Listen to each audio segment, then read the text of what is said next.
अदा किया है।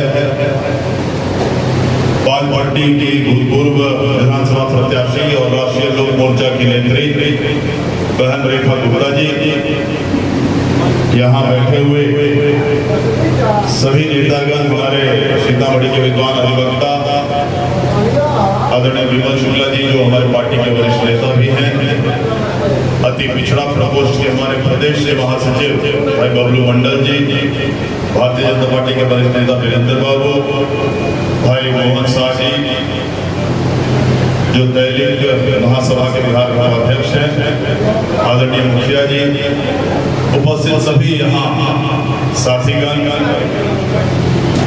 आप सभी लोगों ने इस पूरे लोकसभा के चुनाव में बहुत बड़ी मेहनत करके और खास करके मेजरगंज से आपने बहुत ज्यादा समर्थन और आशीर्वाद देने का काम किया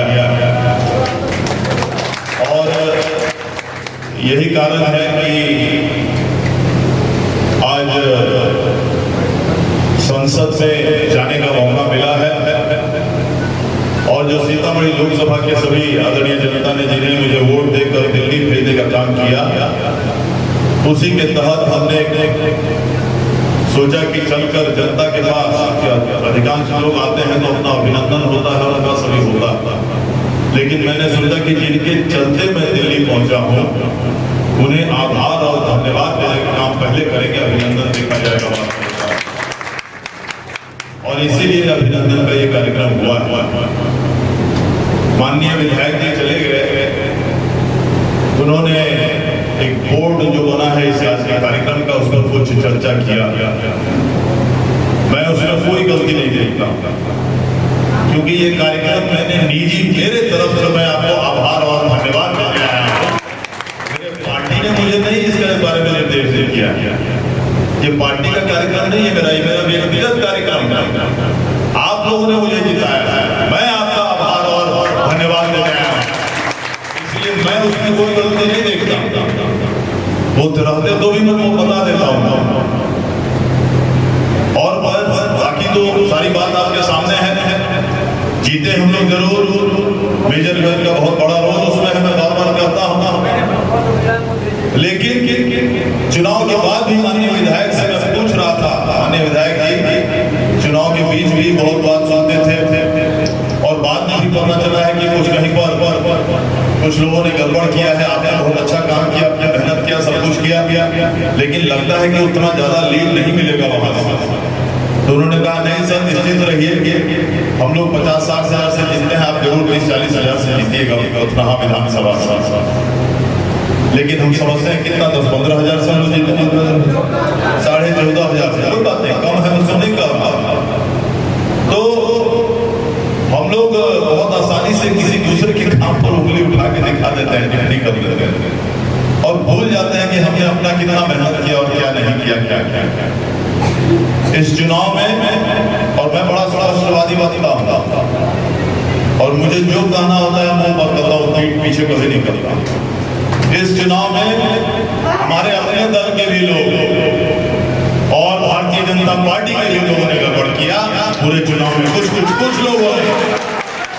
कुछ लोगों ने मुट्ठी भर लोगों ने, उसमें आपके विधायक नहीं थे, ये गलतफहमी में मत रही, लेकिन महत्वपूर्ण लोग थे जिन्होंने गलती की, जिन्होंने गड़बड़ की।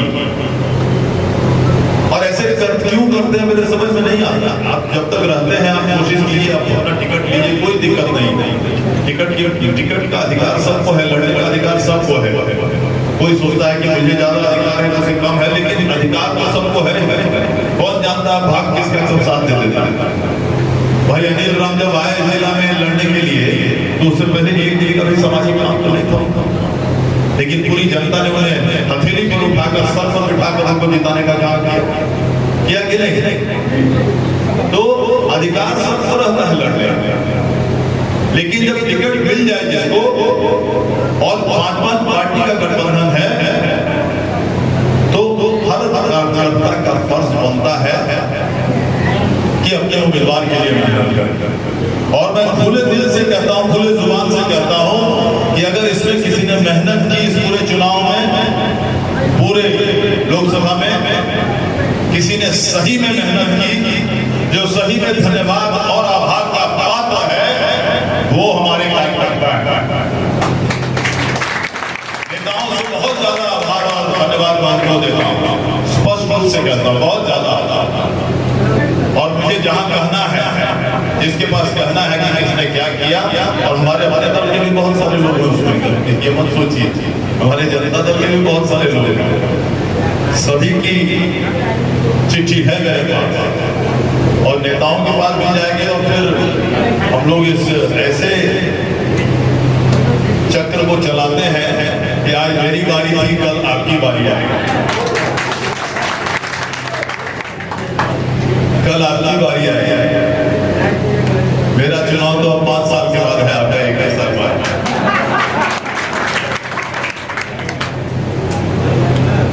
लेकिन मैं गद्दारी नहीं करता, जब चुनाव आती तो मैं गद्दारी नहीं करता। टिकट मिलने से पहले मुझे जो करना है मैं करूंगा, लेकिन एक बार टिकट मिल जाए तो मैं वो गद्दारी का काम, पीठ पर छुरा बोलने का काम देवेश चंद्र ठाकुर ने आज तक कभी नहीं किया। तरह तरह के खेले, किसी की कोई कमी नहीं की हमने, जो मांग जहां आया, गाड़ी का आया, पैसा का आया, टीम का आया, आदमी भेजिए, वो भेजिए, प्रचार सामग्री भेजिए, कहीं कोई कमी नहीं। लेकिन हमने फिर बार बार मैं कहता हूं, अगर मैं ये चुनाव जीता हूं तो कार्यकर्ताओं और आप जैसे साथियों के मेहनत के चलते हैं। ये लोग बहुत तरक्की करते थे, हमारे बड़े बड़े नेता अपने जिला तरह तरह की बातें फैलाते थे, लेकिन धन्यवाद उस मतदाता को कि ऐसे नेताओं की बात नहीं सुनी और मतदाता आपसे 10 गुना आगे रहा। कई जगह मतदाता तो हमने देखा, और महिला मतदाता उनका तो गजब का योगदान था। धन्यवाद नरेंद्र मोदी जी का, इसमें कहीं कोई शक नहीं है। कई जगह हम लोग पूछ लेते थे, प्रचार के समय भी याद होगा मोहन जी, हम लोग जाते थे कहीं, अपना मीटिंग इधर है और उधर महिलाओं का ग्रुप खड़ा है, किसी अपने काम से गप कर रहे हैं, हम लोग चले जाते हैं, पूछ लेते थे उनसे, चाची अगर की विचार है क्या वोट दे देते, तो सीधे कहते थे बउआ जेकर खाई चाहिए उगले दे रहे। यही कहती थी कि नहीं बताइए। नरेंद्र मोदी जी का जो अनाज योजना है, इस चुनाव का सबसे बड़ा काम है वो अनाज योजना का। समझ लीजिए, इस पूरे चुनाव का मूल कारण इस चुनाव में जो विजयी दिलाई जाए तो, और ये सब जगह हमने देखा। एक जगह तो आदमी ने ऐसा मार्मिक बात बात दिया, बूढ़े आदमी ने, कि पूछल जाए हमरा पर बच्चा, हमारा पर दोनों बेटा झगड़ा करे, हमरा खाए लगा नहीं, हमरा खाए लगा जैसे नरेंद्र मोदी हम उनके वोट दें। सोच लीजिए, इसलिए या तो ये वोट हम लोग जीते हैं नरेंद्र मोदी और नीतीश कुमार के नाम से, चिराग पासवान के चलते, जीतन मांझी के चलते, भूपेंद्र कुशवाहा जी के चलते, और नहीं तो हम लोग जीते हैं उस गरीब मतदाता के चलते जिसके ईमान में कभी खोट नहीं हुआ, नेताओं के ईमान में भले जितना खोट हो जाए। बाकी सबने मेहनत किया, हमारे अनिल जी ने मेहनत किया, राम नरेश भाई गायत्री देवी ने भी मेहनत किया, हमारे सीतामढ़ी में मेहनत नहीं हुई।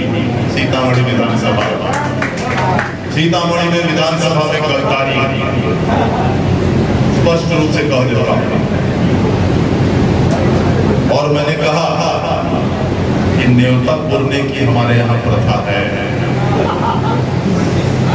और मेरे विचार में, मेरे न्योता में हमेशा जो भी कहीं जाता हूँ तो न्योता दुगुना रूप से पूरा देता हूँ, इसमें मैं छोड़ता नहीं। सीतामढ़ी में गड़बड़ी हुई, खुलेआम गड़बड़ी हुई। हमारे रोनी सहसुर में पंकज जी बहुत अच्छा काम किए, 20,000 से हम लोग आगे गए, आदरणीय हमारे विधायक ने बहुत मदद की, 20,000 से हम लोग आगे गए।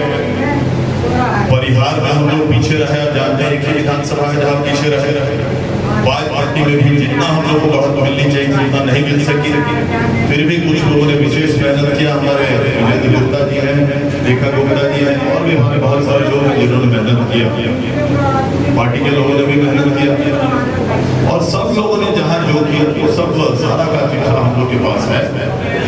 पार्टी नेतृत्व को बता देंगे हम लोग और समय पर हम लोग को जो जैसी करनी तैसी भरनी हम लोग ऐसा करेंगे। उसमें कहीं कोई ये लोग कहीं छोड़ने वाले लोग हैं। और इस चुनाव में देखा हमने कि आपके यहाँ तो वो समस्या नहीं, आपके यहाँ हम समझते हैं अब संख्या वोट भी कम है, हमारे यदुवंशियों का भी वोट बहुत कम होगा आपके यहाँ, ऐसा हम समझते हैं। लेकिन मैं इसलिए इस बात का जिक्र कर रहा हूँ, मैं बात ये फैलनी चाहिए कि देवेश ठाकुर ने ये बात कहा, इसलिए कह रहा हूँ कि जानिए मेरे यहाँ सबसे ज्यादा काम, आज मैं 22 साल से आप सबके आशीर्वाद से विधान परिषद में हूँ, स्नातक निर्वाचन क्षेत्र से, उसमें भी सबसे ज्यादा योगदान मेजरगंज का रहता है, इसमें कहीं कोई शक नहीं। शुरू में पहले चुनाव से सबसे ज्यादा योगदान हमारे इस चुनाव में राकेश जी होंगे कहीं, उस समय से हमारे मित्र हैं, उस समय से हमारे कर्णधार हैं हमारे चुनाव के, सबसे ज्यादा मेहनत इन लोग का रहता है, सबसे ज्यादा हमको समर्थन मिलता है मेजरगंज से। लेकिन 22 साल से 4 चुनाव लड़े, 2 बार निर्दलीय, 2 बार पार्टी से, बहुत अच्छे परिणाम आए। लेकिन ये पहली बार मौका आया कि लोकसभा में लड़े, धन्यवाद नीतीश कुमार को, उन्होंने भी हिम्मत किया। पूरे बिहार में जातीयता पर ही किया जाता है, वोट जातीय आधार पर ही दिया जाता है। पहले बार उन्होंने प्रयोग किया कि देखते हैं गरीब ब्राह्मणों को, देखते क्या होता है। काम के आधार पर बहुत लोग कहता है कि बहुत काम कराते हैं, बहुत काम कराते हैं, उन्होंने ये किया। लेकिन जो होता है वो यही होता है जो दिखाई दिया इस बार। हम लोग कितने डूबे हुए हैं जातिवादी शराब में कि उससे निकलते हैं तो कोई नशा खत्म ही नहीं होता जातिवाद। 20 सालों से सबसे ज्यादा काम मेरे यहाँ होता है अगर तो हमारे मुसलमान भाइयों के पास होता है, हमारे यादव भाइयों के पास होता है। सबसे ज्यादा हमसे काम करा के ले जाते हैं, व्यक्तिगत काम की बात जानते हैं। यहाँ पैरवी का काम आता है, कोई किसी का कोई पुलिसिया केस है, कोई किसी के बच्चे का एडमिशन है, कोई किसी का अस्पताल में इलाज है, कोई किसी का ट्रांसफर है, कोई किसी का इंटरव्यू है। दिन रात 2-2, 4-4 लोग आते हैं हमारे। आपके यहाँ वैसे लोग बहुत कम है उन दोनों में से, लेकिन सबसे ज्यादा काम वही लोग कराते हैं। और ये पहली बार मौका मिला था मुझे उनको आजमाने का, और मैंने आजमा लिया अच्छी तरह से। अब उनका मौका आया है हमको आजमाने में, और मैं दिखा दूंगा, ऐसा आईना दिखाऊंगा उनको कि शायद जातिवाद छुड़ा दूं उनके मन में से। अजायब है संजय सुबह एक काम लेके, लेकिन वो बेचारे पहली बार आए थे, मुसलमान भाई थे, पहली बार आए थे। अब ये बात फैल चुकी है जिले में, देवेश ने ऐसे ऐसा भाषण में कहा है, इसलिए मेरे यहाँ आने में हमको थोड़ी राहत मिल रही है, मुझे खुशी थी।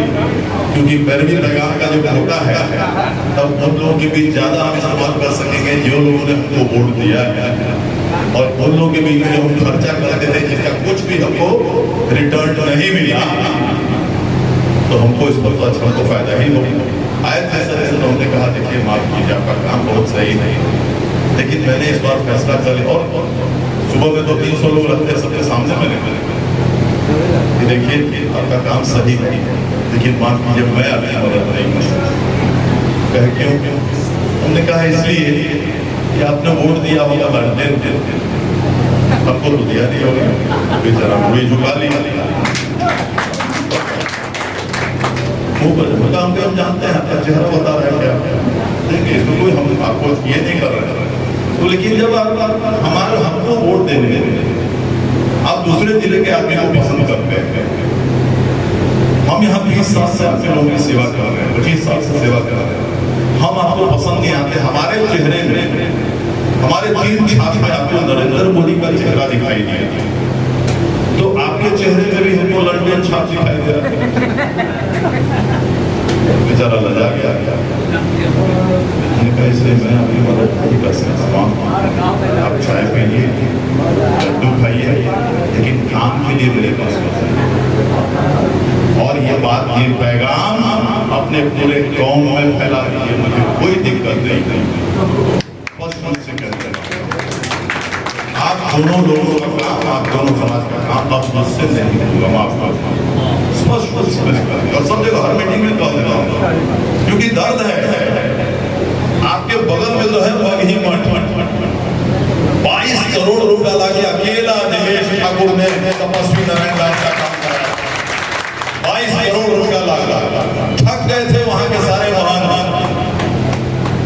सारे यादव में माननीय सारे यादव विधायकों और सांसदों को बुला के थक गए थे कि भाई हमारा 100 साल हो गया है तपस्वी नारायण दास जी का, हम लोग को 25 दिन का कार्यक्रम कराना है, 100 चापाकल लगवाना है, 25 ट्रांसफार्मर लगवाना है, 5-6 बड़े रोड है 5-5 किलोमीटर के, शौचालय बनवाने हैं सैकड़ों, नहीं तो ये 10 दिन में 25 लाख आदमी आने वाले कहां से हम लोग कर सकेंगे। तो किसी ने उनको मेरा नाम बताया कि ये सब काम दूसरा कोई नहीं कर सकता है जिले में, अगर कोई कर सकता है तो देवेश जी कर सकते हैं, उनसे बात कीजिए। तो उन्होंने 4 बार सोचा कि ये सारे यादव लोग तो हमारे थक गए यहाँ से, बाद में उन्होंने सरकार भी थी, आदरणीय लालू जी और नीतीश जी, हमें तेजस्वी जी भी मंत्री थे, तो वो बेचारा बहुत संकोच करके उन्होंने सोचा कि हमारे यादव लोग सब फेल कर गए हैं, ये पंडित कहाँ से कुछ कर सकते हैं। लेकिन बुलाया बेचारे ने, सोचे क्या उपाय क्या है, बुलाया हमने, तो हमने देखा, हमने कहा चलिए हम कोशिश करते हैं, कोई दिक्कत नहीं, हम सब कोशिश करेंगे, हम जाते हैं बात करते हैं। मैं अगले दिन ही गया, माननीय नीतीश जी के पास गया, मैंने कहा सर बहुत बड़े हमारे यहाँ के संत यादव समाज के थे, और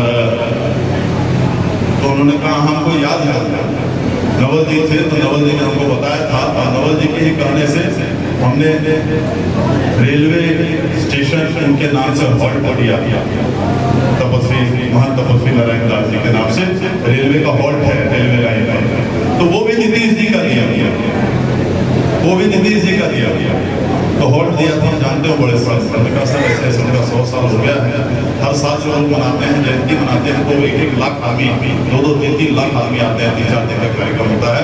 इस बार उनका 25 दिन का कार्यक्रम है, 100 साल हो गया है, बहुत बड़ा कार्यक्रम उन्होंने ठान रखा है।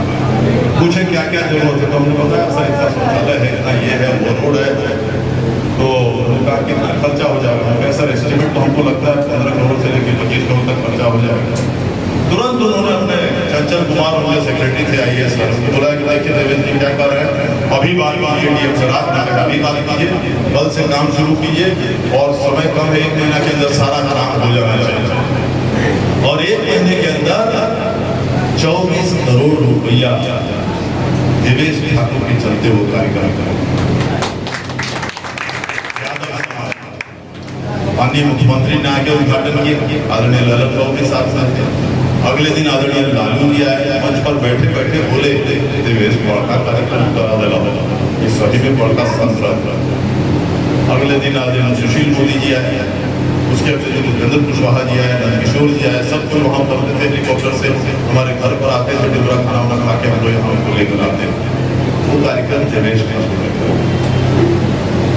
एक दिन भी ये सज्जन जो चुनाव अभी लड़के गए हैं, एक दिन झांकने भी नहीं आए, न वहां जब काम चल रहा था, जब जग चल रहा था, एक दिन झांकने नहीं आए, एक दिन भी नहीं। लेकिन वो समाज मंदी के लिए पागल है, देवेश ठाकुर को कोई याद नहीं। वही चीज, ठीक वही चीज 1 साल के बाद वैसा ही काम कन्मा मदरसा ने हमने कराया, उनका 100 साल हो गया। कन्मा आप जानते हैं, कन्मा बेला बॉर्डर है परिहार का, उनका 100 साल हो गया था, और उनके 10,000 मौलवी आने वाले थे, देवबंद वाले, 3 दिन रहना था उनको। ठीक वहां भी वही बात, 25 चापाकल, 25 शौचालय, इतना 4-5 रोड, बेचारा उन्होंने देखा कि हमारा काम नहीं कराया, तो सीधे आए। हम फिर गए सीएम के पास, हमने करवा दिया, वहाँ 11 करोड़ रुपए हमने दिलवाया, वो भी काम अकेला। माई समीकरण की कहानी बता रहे हैं, यहाँ पर विज्ञान तपस्वी नारायण दास, वहाँ कन्मा मदरसा, और कन्मा मदरसा की बात सुनी, राइट हुआ था, दंगा हुआ था कुछ साल पहले मदरसा में। पंकज सिन्हा SP थे, जो बाद में भी अभी आईजी होकर रिटायर किए मुजफ्फरपुर से। और उस समय जो दंगा हुआ था, प्रतिमा वर्मा कलेक्टर थी, गोली चलने की नौबत आ गई थी प्रशासन की तरफ से। ऊपर से पत्थर फेंके जा रहे हैं प्रशासन की गाड़ियों के नीचे से, क्या फेंका जा रहा है, भयंकर दंगा हुआ। दंगा में कुछ लोग जेल गए थोड़े दिन के लिए, जो तुरंत हो गया, फिर बेल आया, तब तक सुपरविजन नहीं हुआ था, तो 3 साल 4 साल सुपरविजन में लगा। तो हम पटना अपना सरकारी आवास पर थे, हमने देखा एक बस आई अंदर, हमको आश्चर्य हुआ, बस मेरे के बस में कहाँ रहा, देखा कि दाढ़ी वाले उतर रहे हैं, छोटे भाई का बड़े भाई का कुर्ता, छोटे भाई का पैजामा पहने हुए।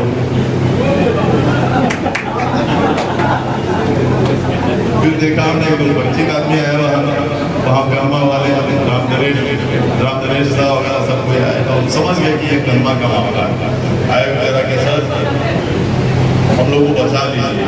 तो 1-2 दिन में हम लोग का केस का फाइनल होने वाला है, अगर उसने प्रूव कर दिया तो 20-20 साल का हम लोग को जेल हो जाएगा, हम लोग मर जाएंगे। तो उस दिन मारने को तैयार थे आप लोग और मरने को तैयार थे, तो आप क्या डर रहे हैं, इसलिए जिंदा तो रहिएगा, आप क्या डर रहे हैं। दोनों आदमी को, हिंदू मुस्लिम दोनों देश थे, उतने ही हिंदू थे उतने ही मुसलमान थे, सब मिलकर साथ आया था। सब कोई रोने गाने लगे, सर बचा दीजिए, जिंदगी बर्बाद हो जाएगी। तो हमने वहीं से मुकेश्वर पांडे जी से बात किया, तब तक वो DIG थे मुजफ्फरपुर। हमने अगले दिन समय लिया, गए उनके यहाँ, हमने बात की, वो भी बहुत नाराज हुए, बहुत गाली गली दिए। हमने कहा सर छोड़ दीजिए, सजा देने वाले सर माफी देने वाला बहुत बड़ा होता है, बचा लीजिए हमारे कार्य। उन्होंने फिर SP को कहा, भाई देवेश बाबू आए, SP भी मान नहीं रहा, देवेश बाबू आए हैं, उनका सम्मान होना चाहिए, छोड़ दो एक बार, कैसे कैसे करना है सब उन्होंने बताया। अब वो 20 साल की जेल बजाई है, और इतना खराब होता है दंगे का जो आपको अगर सजा याफ्ता होता है तो आपके सरकारी नौकरी आपके बाल बच्चों को जिंदगी में कभी नहीं मिलेगी, नहीं मिलेगी। और आपके यहाँ कोई VIP जाएगा, मंत्री का प्रोग्राम होगा, 1 हफ्ता पुलिस आके आपके बाहर घर के बाहर डेरा देगा, कहीं आप किसी बदमाशी नहीं कीजिएगा, इस तरह का केस होता है।